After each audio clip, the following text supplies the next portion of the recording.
Ladies and gentlemen, yesterday Raila called on President William Samoei Ruto during his speech in Homa Bay town to compensate the Gen Zs who were injured and the families of those Gen Zs who were unalived during the Gen Z protest where they invaded the Kenyan parliament. Well, here's the tape.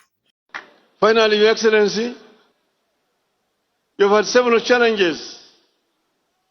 We have had a lot of issues. 2 years ago, we were on the streets.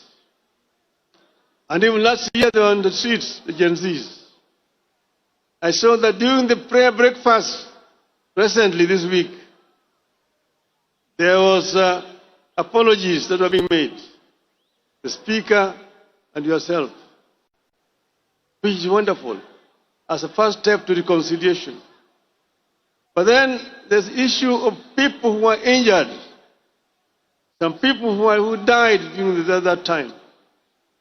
I want today to say that we should do compensation to families of those who died and those who were injured so that we can have a closure to this chapter of our national history today. We want Kenyans to live in peace and in unity. Ladies and gentlemen, at night as I was scrolling through my Instagram and my Twitter, I also found Rigathi Gachagua supporting Raila Amolo Odinga's ideology of William Samoei Ruto to compensate the Gen Zs who lost their lives. Well, here's the tape. At the Gen Z, in a very casual manner. You know, we are talking about loss of life.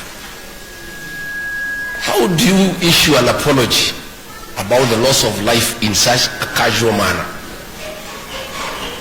If, William Ruto, you are serious about making an apology to the people who are abducted and those who are killed, wabile kijana bile alienda, tunataka wewe William Ruto uite hiyo wazazi pale mkiwa na hiyo mtu yaka ya mkono, kwa sababu ndio ulitumia kuua hii watoto.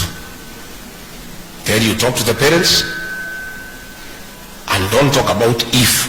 There is nothing like if. People died, people were abducted. There is nothing like if it happened.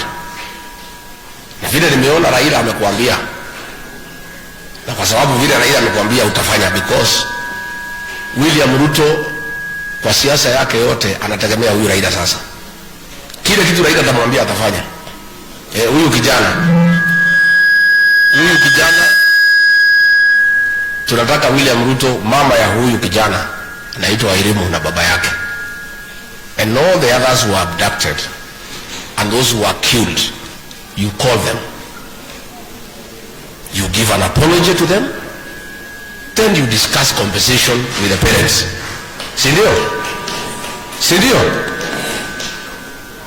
Kama unataka kuwapatia fidia, si utaongea na wenye waliumia? Don't just talk casually.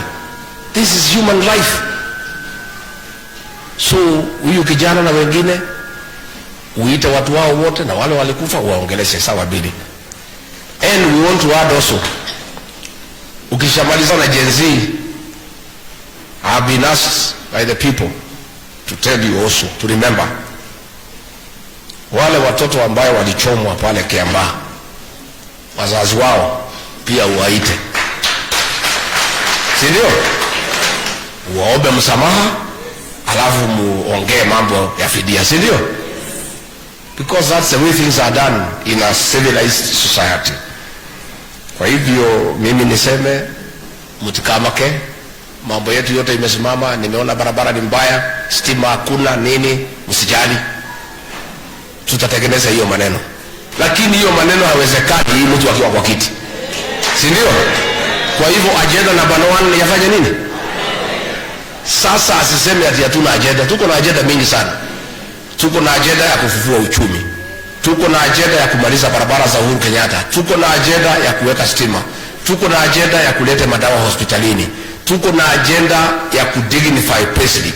Lakini hiyo maneno yote hawezekani kama William Ruto ndio rais wa Kenya. Kwa hivyo agenda number 1 ndio maneno hii ingine yote iwezekane, lazima kwanza afanye nini? Kwa hivyo mimi nimesema asanti, nimuitwa kile mahitia mabuthi hiki na gari ene neti huo twathio hiki na ki matwa kinyaru itu kiro twikete ndu tirage tho kile gari itu eta water. Well, after watching these videos, I asked myself, why is Rigathi Gachagua supporting Raila Amolo Odinga?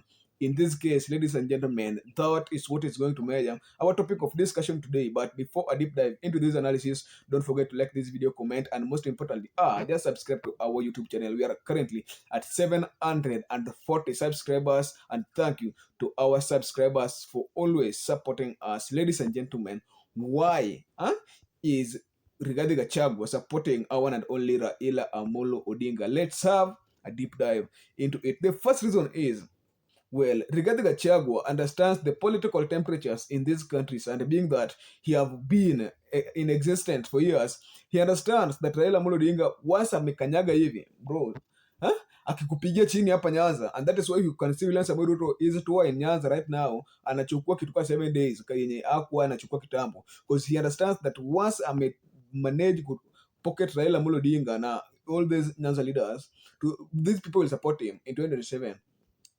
So Rigathi Gachagua is also trying to lure Raila Amolo Odinga. You know what? I can work with you. I can help you air your grievances and your demands that you want this regime to listen to you and your people. I'm seeing a future where Raila Amolo Odinga might support our and only Rigathi Gachagua, cause ni kama Raila Amolo Odinga na Rigathi Gachagua's interest ni moja. Secondly, Rigathi Gachagua is now like the key opposition leader in this country, and you know well, Raila Amolo Odinga has always been the opposition leader in this country for decades. So, which means that he understands the matrix that behind being opposition. So, being that Rigathi Gachagua is just trying to learn from the father of opposition leaders, is just trying to attack the way this guy is attacking, just to prepare for himself in 2027. After 2027 presidential election, atakuwa anajua aje, this is the best time to attack, this is the best time to defend, and this is the best time to sign treaty with the government kama things are not going on well, sindio? So he understands very well that akienda hapo na kalamu, apige kalamu chini. Yeah, so he is just learning from Raila Amolo Odinga, because you know very well, you the viewer of this video, you understand that Rigathi Gachagua is not a person who is, and it's not a person who can be lured easily to support you. So he understands, and he's just learning from Raila Amolo Odinga, being that Raila Amolo Odinga is always a chief opposition leader. Anyway, guys, let me know your own thoughts in the comment section. Why do you think that Raila Amolo Odinga and Rigathi Gachagua might work together, and why Rigathi Gachagua supported Raila Amolo Odinga's statements on the abduction and detention of the Gen Zs who lost their lives during the Blood Parliament protest? At last, I was your host Silas Owiti. Till next video, bye bye.